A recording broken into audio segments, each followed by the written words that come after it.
चलिए जानते हैं देश और दुनिया की सिलेक्टेड काम की और महत्वपूर्ण 20 बड़ी खबरों को सिर्फ 10 मिनट में। पर अभी तक आपने इस वीडियो को लाइक नहीं किए हैं तो लाइक कर लीजिए, चैनल पे नए हैं तो चैनल को सब्सक्राइब कर लीजिए, साथ में बेल आइकन भी प्रेस कर लीजिए और वीडियो को ज्यादा से ज्यादा शेयर कीजिए। तो चलिए बढ़ते हैं खबरों की ओर।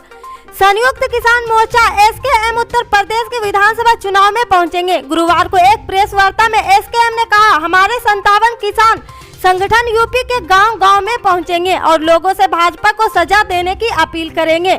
हरियाणा के किसान संगठन भी उत्तर प्रदेश के चुनाव प्रचार में जाएंगे। एसकेएम नेता योगेंद्र यादव, दर्शन पाल और राकेश टिकैत ने कहा, भाजपा अपने वादों से मुकर गई। लखीमपुर खीरी कांड के आरोपी मंत्री अपने पद पर है। किसान आंदोलन में सरकार ने जिन वादों पर काम करने के लिए भरोसा दिलाया था, अब वह उन्हें भूल चुकी है। अब चुनाव में भाजपा को वही वादे याद दिलाने होंगे।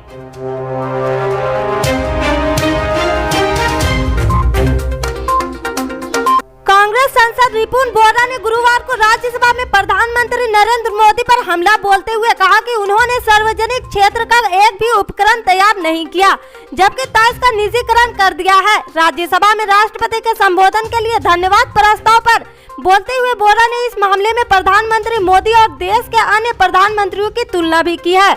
बोरा ने कहा कि राजीव गांधी ने 16 PSU बनाए थे और कोई निजीकरण नहीं किया था। अटल बिहारी वाजपेयी ने 17 और मनमोहन सिंह ने 10 PSU बनाए थे और कोई निजीकरण केवल 3 का किया था।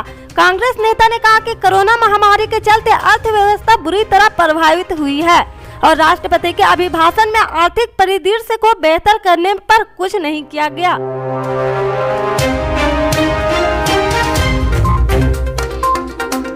कांग्रेस नेता राहुल गांधी ने गुरुवार को एक बार फिर केंद्र सरकार की भाजपा पर निशाना साधा। छत्तीसगढ़ के रायपुर में एक रैली के दौरान राहुल ने भाजपा की विचारधारा पर हमला बोला और कहा कि भारत में ये एक धर्म को दूसरे धर्म से लड़ाते हैं। भारत के बाहर की शक्तियां हमारी ओर देखकर कहती है कि भारत कमजोर हो रहा। उन्होंने कहा, चीन की सेना लद्दाख में इसलिए घुस पाई क्योंकि भाजपा और हमारे प्रधानमंत्री ने उन्हें घुसने के बाद देश में कहा कि कोई अंदर नहीं आया। राहुल ने कहा कि हिंदुस्तान कई विचारधाराओं, भाषाओं, संस्कृतियों एक गुलदस्ता है, लेकिन भाजपा के लोग चाहते कि इन सब पर एक ही विचारधारा शासन करे। लेकिन कल मैंने संसद में भी कहा कि हम ऐसा नहीं होने देंगे। हम भाजपा को दिखाएंगे कि असली हिंदुस्तान क्या है।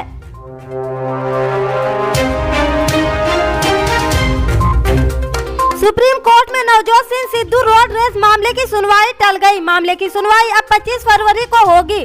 पूर्व इंटरनेशनल क्रिकेटर और कांग्रेस नेता नवजोत सिंह सिद्धू की ओर से सुनवाई टलने की मांग की गई और कहा गया कि मामले को 21 फरवरी तक टाला जाए।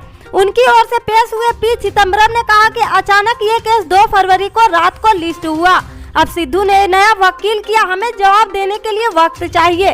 गौरतलब है कि पंजाब चुनाव से ठीक पहले एक नया ट्विस्ट आ गया। पंजाब कांग्रेस अध्यक्ष नवजोत सिंह सिद्धू के खिलाफ कुछ साल पहले बंद हुआ रोड रेज केस फिर से खुल गया।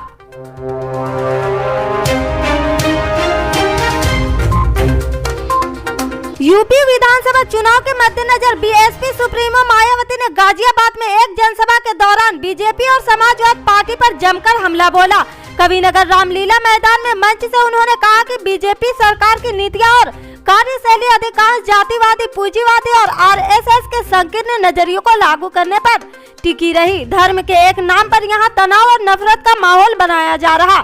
उन्होंने कहा, आज देश में गरीबी, बेरोजगारी और महंगाई बढ़ गई। इस दौरान उन्होंने कांग्रेस और समाजवादी पार्टी पर भी निशाना साधा और दलित विरोधी होने का आरोप लगाया।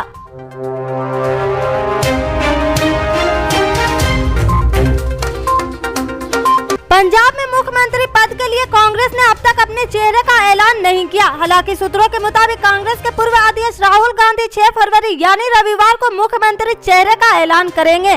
सीएम चेहरे के ऐलान से पहले मुख्यमंत्री चरणजीत सिंह चन्नी ने एक वीडियो ट्वीट किया है, जो राजनीतिक गलियारों में चर्चा का विषय बन गया और तेजी से वायरल हो रहा। सीएम चरणजीत सिंह चन्नी ने वीडियो ट्वीट करके लिखा, लोग सीएम के लिए नहीं है, सीएम लोग के लिए है। वीडियो में चन्नी कह रहे, लोगों का नेता या मुख्यमंत्री ऐसा हो जिससे जनता कभी भी मिल सके। लोग सीएम के लिए नहीं बल्कि सीएम लोगों के लिए है।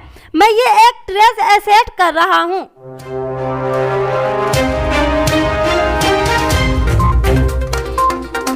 यूपी में कई जगह लोग बीजेपी प्रत्याशियों का विरोध कर रहे हैं। अब सोशल मीडिया पर इससे जुड़े एक वीडियो वायरल हो रहा। वीडियो में देखा जा सकता है कि कुछ लोग भाजपा नेता से हाथापाई करते हुए दौड़ा रहे हैं। दावा किया जा रहा है कि यूपी वोट मांगने पहुंचे भाजपा नेता को जनता ने पीटते हुए दौड़ाया। वीडियो शेयर कर यूजर्स ने लिखा, उत्तर प्रदेश में वोट मांग रहे भाजपा वालों की दिन दहाड़े भोजपुरी गायक निरहुआ स्टाइल में कुटाई हो रही।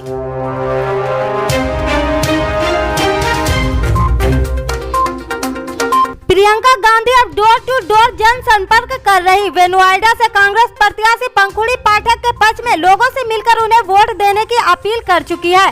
गुरुवार को प्रियंका ने अनूप शहर, सिकंदराबाद और असियाना में कांग्रेस प्रत्याशियों के लिए डोर टू डोर जन संपर्क किया। उन्होंने इसे लोगों को समझने और जनता से सीधा संपर्क स्थापित करने का माध्यम बना लिया है। आने वाले दिनों में वे पूरे उत्तर प्रदेश में इसी तरह से सीधा संपर्क अभियान जारी रखेगी।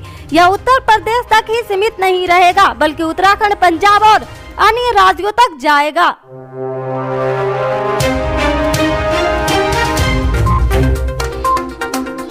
पंजाब की सियासत में कांग्रेस अपने सीएम फेस को लेकर पेशो पेश में और जनता के बीच सर्वे करा रही। सिद्धू और चन्नी में से पार्टी सीएम का चेहरा नहीं चुन पा रही। इन सब के बीच पंजाब कांग्रेस के पूर्व अध्यक्ष सुनील जाखड़ ने चन्नी के पक्ष में बयान देकर उनका पलड़ा भारी करने की कोशिश की। पंजाब कांग्रेस के पूर्व अध्यक्ष सुनील जाखड़ ने साफ कर दिया है कि वो जो तय करे उसे सभी स्वीकार करेंगे, लेकिन मेरी राय है कि चन्नी जी को अवसर दिया जाए। उन्हें समय देना चाहिए ताकि वे काम करना जारी रखे। लोगों ने 4 महीने में उनका अच्छा काम देखा है।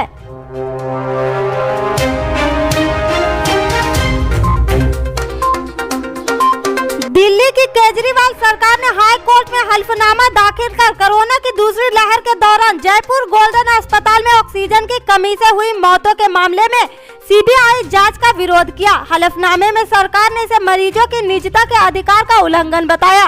दिल्ली सरकार ने हलफनामे में कहा कि किसी भी अस्पताल के कोरोना वार्ड से सीसीटीवी फुटेज स्क्रीनिंग नैतिक रूप से गलत है, चाहे वह फुटेज अलग अलग कैमरे की हो या फिर गहन देखभाल इकाई की। ये कदम उन रोगियों की गोपनीयता का उल्लंघन होगा जिन्हें उस दौरान अस्पताल में भर्ती कराया गया था।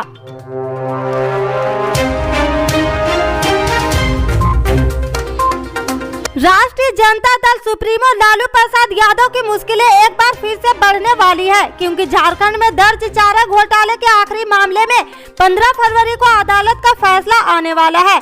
इस बात की आशंका जताई जा रही कि 4 अन्य केस की तरह रोहतांगा कोषागार से 139.35 करोड़ के अवैध निकासी के 5वें और आखिरी मामले में भी उन्हें जेल यात्रा करनी पड़ सकती है। ऐसे में आरजेडी के अंदर एक बार फिर से नेता प्रतिपक्ष तेजस्वी यादव को पार्टी की बागडोर सौंपने की तैयारी की जा रही।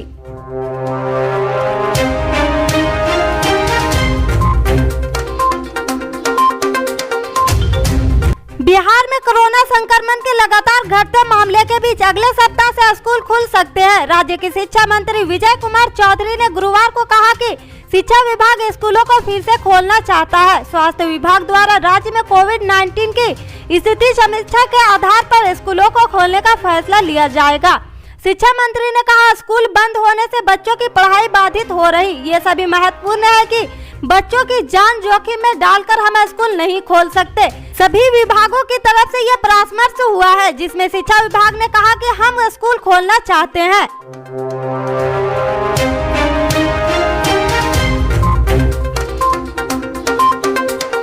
कर्नाटक में हिजाब विवाद थमने का नाम नहीं ले रहा। छात्रों के एक वर्ग द्वारा ड्रेस में समानता सुनिश्चित करने की मांग के विरोध के बाद अब कर्नाटक के सरकारी डिग्री कॉलेज में छात्राओं को गुरुवार से हिजाब पहनने बिना कक्षाओं में भाग लेने के लिए कहा गया। इसके चलते हिजाब पहनकर कैंपस में प्रवेश करने वाली लड़कियों को कक्षाओं में जाने से पहले हिजाब को वेटिंग रूम में हटाने के लिए कहा गया। शिवमोगा जिले के प्रभावती कस्बे के सरकारी डिग्री कॉलेज के प्राचार्य एमजी उपाशंकर ने कहा कि उन्होंने छात्रा और उनके अभिभावक से इस मुद्दे पर चर्चा की है। उन्होंने कहा है कि यह मुद्दा अब सुलझ गया है और वे क्लास में अब हिजाब नहीं पहनेंगे। इससे आगे की खबर को जानने के लिए जुड़े रहे हमारे राइट न्यूज के साथ। जय हिंद।